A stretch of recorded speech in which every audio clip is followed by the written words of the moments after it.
Alhamdulillah, pimpinan Pondok Pesantren Al Zaitun Panji Gumilang bebas dari penjara pada 17 Juli. Sebelumnya, Panji ditahan di Lapas Indramayu, Jawa Barat. Hukuman itu diterima Panji setelah ditetapkan melanggar pasal terkait penodaan agama pada Maret lalu.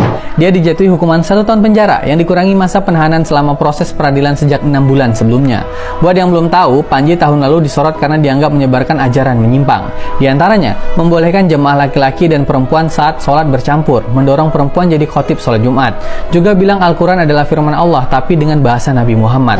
Tuduhan itu disayangkan banyak pihak seperti Setara Institut, YLBHI, dan Kami Pergerakan Indonesia untuk Semua. Kasus ini menambah daftar hitam korban kriminalisasi pasal penodaan agama.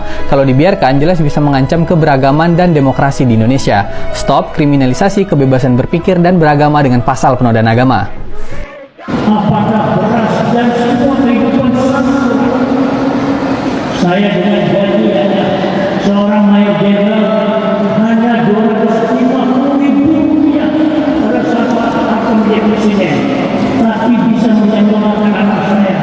Ada yang menjadi pilot, ada yang menjadi dokter, dengan uang 2 tahun sekolah tidak bayar. Semuanya termasuk kesehatan. Di dalam dunia pendidikan kita berjuang untuk mempersatukan bangsa kita.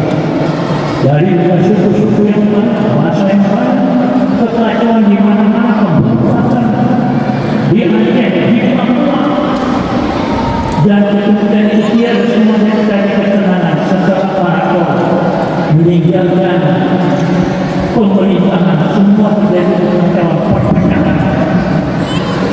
Pahatlah kepada puncaknya 93, 94, 95, 98 di dalam pemerintahan kita terjadi segregasi. Bayangkan negara yang tentram, harga barang murah, jalan tidak ada yang diperkosa, tidak ada yang dibunuh di tengah-tengah. Malam-malam baik wanita maupun pria, semua masa pemerintahan. Pada saat itulah puncaknya ada. Kemudian disinilah Syekh Panji Gumilang mendapat suatu rahmat Allah. Masuk ketika pemerintahan sudah duduk ke bawah.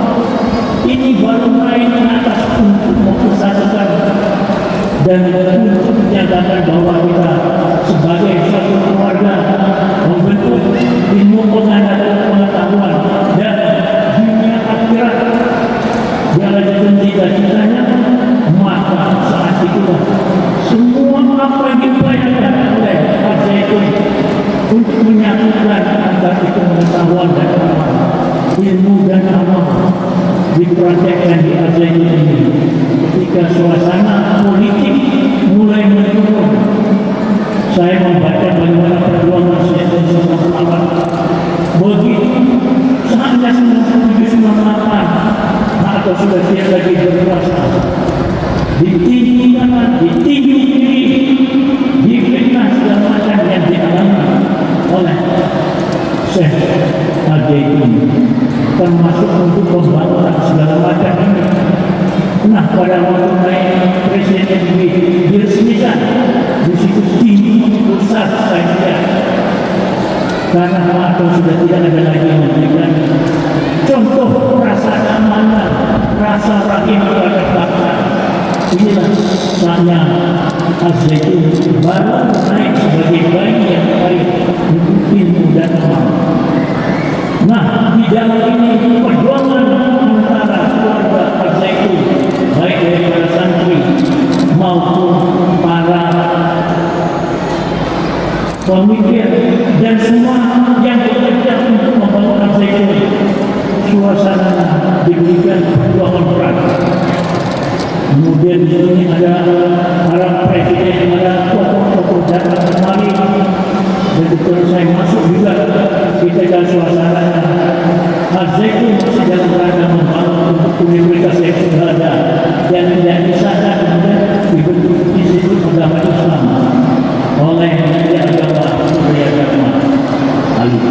Jadi dengan demikian perjuangan Al Zaitun selama 25 tahun ini saya tidak perlu satu kekuatan bersama bersatu sivitas akademika maupun santri, apakah mahasiswanya atau bagian besar